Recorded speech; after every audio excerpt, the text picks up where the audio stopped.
Event Horizon is a 1997 science fiction horror film directed by Paul W.S. Anderson and written by Philip Eisner. It stars the incredible Laurence Fishburne, Sam Neill, Kathleen Quinlan, and Jolie Richardson, among others. This is a highly requested topic on this channel, and as such, because it is Halloween, I thought I would indulge.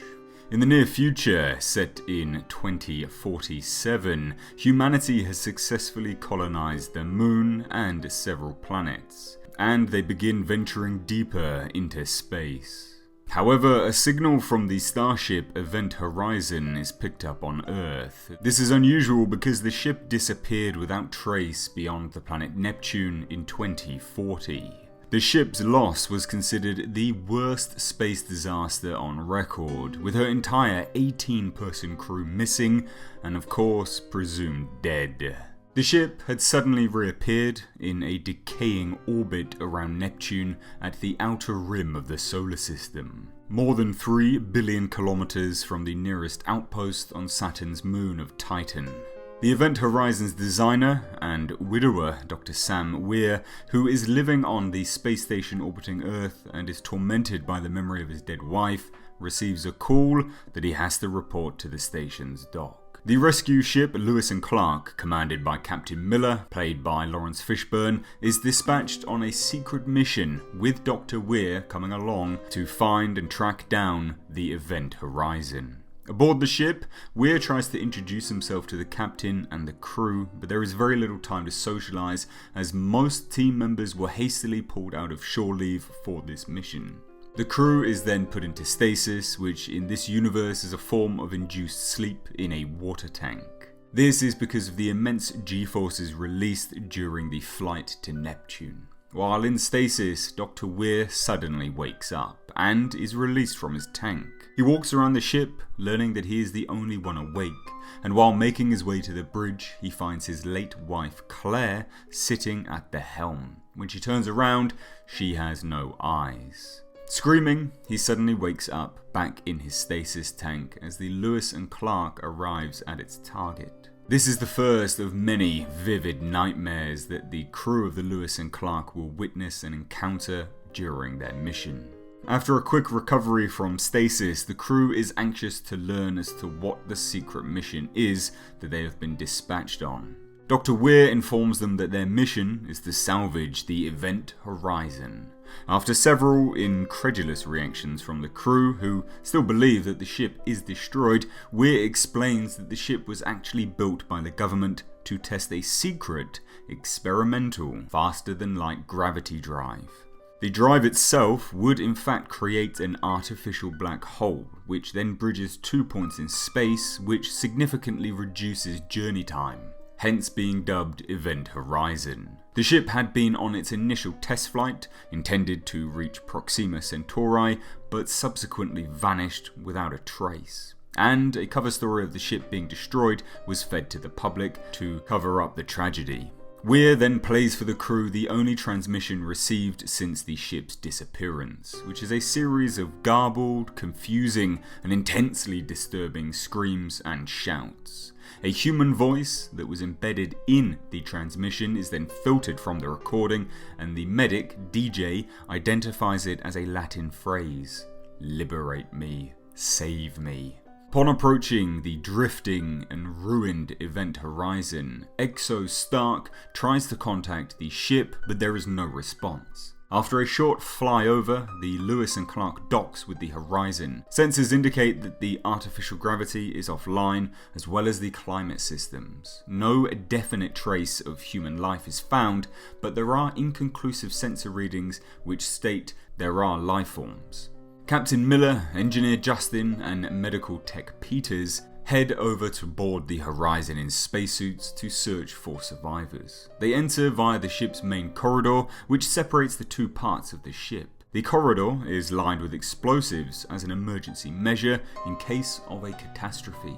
The explosives will then split the ship in two, separating the engine room with the gravity drive from the forward section. This is to be used as an escape vessel.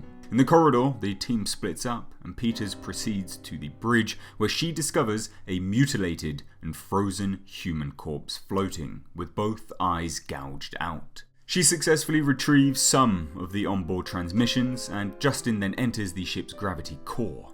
It consists of an orb with rotating circles around it, with a pool of water below. Upon entering, the lights suddenly turn on, and the orb seems to open, revealing a black, liquid-like mirror within. It sucks Justin inside as he touches it and emits a large gravity shockwave, breaching the hull of the Clark. Rescue tech Cooper manages to pull Justin out of the core by his tether, but he comes out catatonic. The crew manages to restore the climate system and artificial gravity, which then immediately causes the frozen corpse on the bridge to fall down and shatter. Justin is brought to the medical bay, and Weir maintains that the gravity drive could never have activated by itself, but Miller declares the drive off limits as a result for the entire crew. There is of course no trace of the former crew, save from the corpses, and what seems to be human bones and tissue lining the windows as a form of bloody decoration. With the Clark heavily damaged now, the remaining crew has no choice but to transfer to the Horizon, which only contains 20 hours of usable oxygen left. Pilot Smith voices his concern that there is something very wrong with the Horizon, and refuses to stay on board longer than necessary. He and Cooper start working on repairs on the outside, and soon afterward, the rescuers begin to experience strange sightings, these forms of nightmares. In the medical bay, Peter sees images of her son, Denny, whom she had to leave with her ex-husband. His legs are covered in bloody lesions. She finds a video log of the crew happily preparing for the journey, which is then abruptly followed by a log with scrambled images. However, the audio is unmistakably the disturbing sound from the ship's last transmission. She then attempts to clear it up, but there is a sudden power drain, and Justin suddenly starts to convulse and rambles that the dark is coming. Weir and Miller go to the gravity drive, and Weir enters a compartment to fix the power, but he sees his wife again, but now with no eyes, urging him to join her. In the meanwhile, Miller sees a burning man rising from the water pool below the gravity drive. These are the images and hallucinations which the ship itself, the unseen supernatural force that possesses the ship, is torturing the crew with. The team members discuss these hallucinations, and Miller believes them to be real manifestations and not imagery. Smith lashes out at Weir, stating that by creating a ship that defies the laws of nature, he has unleashed something unnatural that killed the first crew. The rest, of course, go to subdue him, and Miller orders him to resume the repairs outside. Stark then confronts Miller with an outrageous theory. She thinks that the Event Horizon has become a living entity itself, like an immune system. It is showing an increasing response to the foreign human presence by causing hallucinations of increasing intensity. Miller is not too far from the truth here, as the ship entered a dark dimension, and that dark, unseen force is now possessing the ship. A short time later, Peter notices that Justin has emerged from his catatonic state and left the medical bay. Suddenly, there is another power drain, followed by loud bangs. Several crew members witness how a door is dented by an unseen force, and Weir then attempts to open it, but is stopped by Stark. The alarm then goes off, and Justin is standing in an airlock, and attempts suicide by ejecting himself into space without a spacesuit, saying he is tormented by horrific images he saw of the dark inside me. This is of course when he was inside the ship's gravity core and pulled into the dark dimension. Although Justin snaps out of his trance, the ejection procedure cannot be stopped. The airlock opens and Justin is released into space. Captain Miller, who was overseeing the repairs outside, arrives just in time in a spacesuit to pull him back in, but Justin is understandably seriously injured due to the decompression, and he is put into stasis. Weir seems unshaken by the events. Now, with only 4 hours left, Miller demands answers from Weir about what is causing the manifestations and Justin's behaviour. But Weir doesn't know, nor does he have any idea where the ship exactly went and stayed for the past 7 years. Miller leaves and experiences more hallucinations, hearing the cries for help of a subordinate he was forced to abandon in a fire on an earlier mission. It is here that it becomes clear the Event Horizon has returned with a supernatural presence which is using its occupants' personal torments against them. DJ hears Miller's story and says he listened to the original recording again. It would appear that he was actually mistaken the first time, and it does not say save me, but it does in fact actually state liberate tutam ex inferis, save yourself from hell. DJ actually believes that although the ship's drive successfully opened a gateway in space-time, it actually led outside the known universe and into another dimension, which must be close to the human concept of hell. Whether the Event Horizon actually visited hell as a dimension is unclear, but there is a dark force at work here. The scrambled video log is then reconstructed to the crew's horror. It shows the original crew engaging in a frenzy of torture, self-mutilation and cannibalism, minutes after activating the gravity drive. The ship's senior officer, Captain Kilpack, is seen uttering the Latin message, holding his own eyes in his hands. With the Lewis and Clark now repaired by Smith and Cooper, Miller decides that it is time to abandon the Event Horizon immediately and destroy it. Despite the strong objections, of course, from Weir, who wants to stay, saying that he is already home, and then leaves. Smith and Peters prepare to evacuate by collecting all of the Event Horizon's remaining oxygen filters at the gravity core, and Smith leaves as quickly as possible. But Peters is lured back in when she sees her son once more. She follows him to the upper level and is led to her death by plummeting down a shaft as a result of being tricked by the manifestation of her son.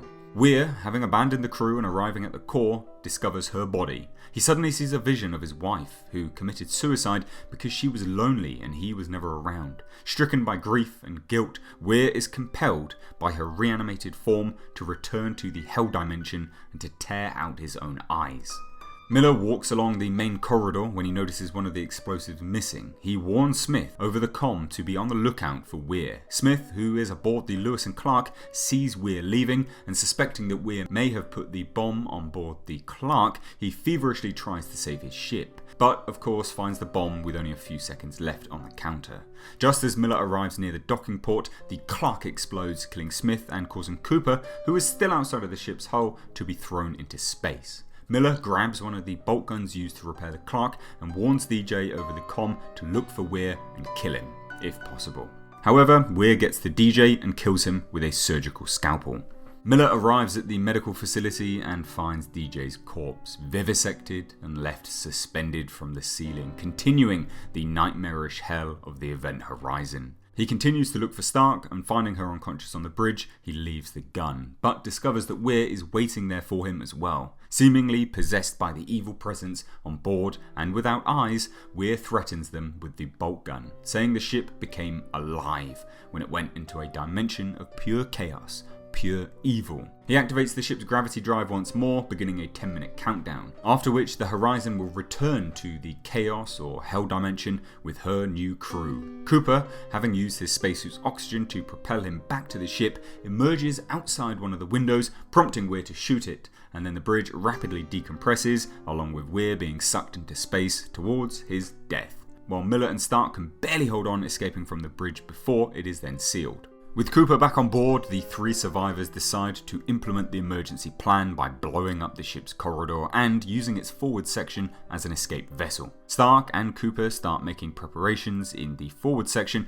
when the stasis tank is suddenly filled with blood and ruptures, flooding them with a tsunami of blood. Miller then arms all of the explosives in the central corridor and recovers the detonator for them, but he is suddenly trapped by a burning manifestation of his former comrade and is forced to escape into the ship's gravity core. Inside the core, Miller again sees the vision of his comrade, which then changes into a scarred Dr. Weir. Weir explains that the ship saved him and pulled him back inside. The ship is going back and it won't allow any of the human crew to escape.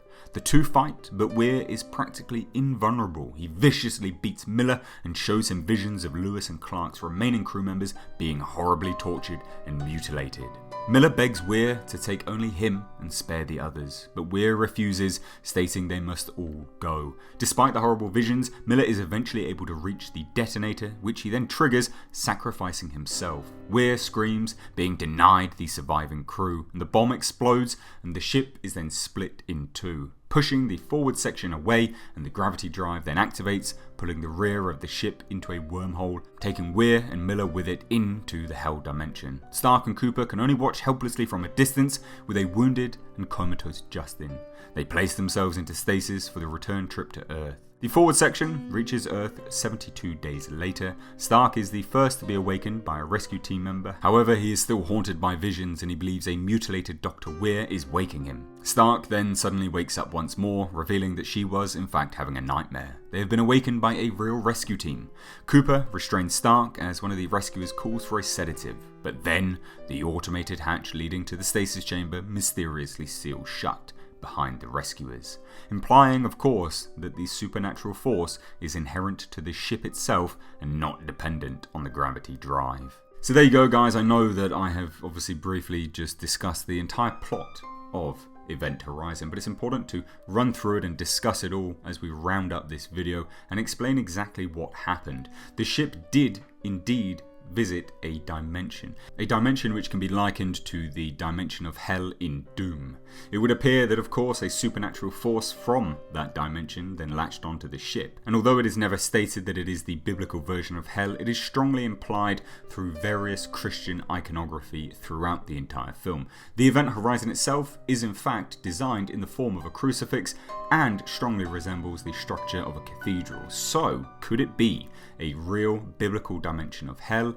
Yes. Guys, I want to hear your thoughts though on Event Horizon and the ending. What do you think? And do you even like Event Horizon? If you have any more suggestions for things to discuss and explore and take a look at on this channel, please do leave them down below in the comments section. As always, it's been a pleasure. I've been Mr. H, and I will catch you in the next video.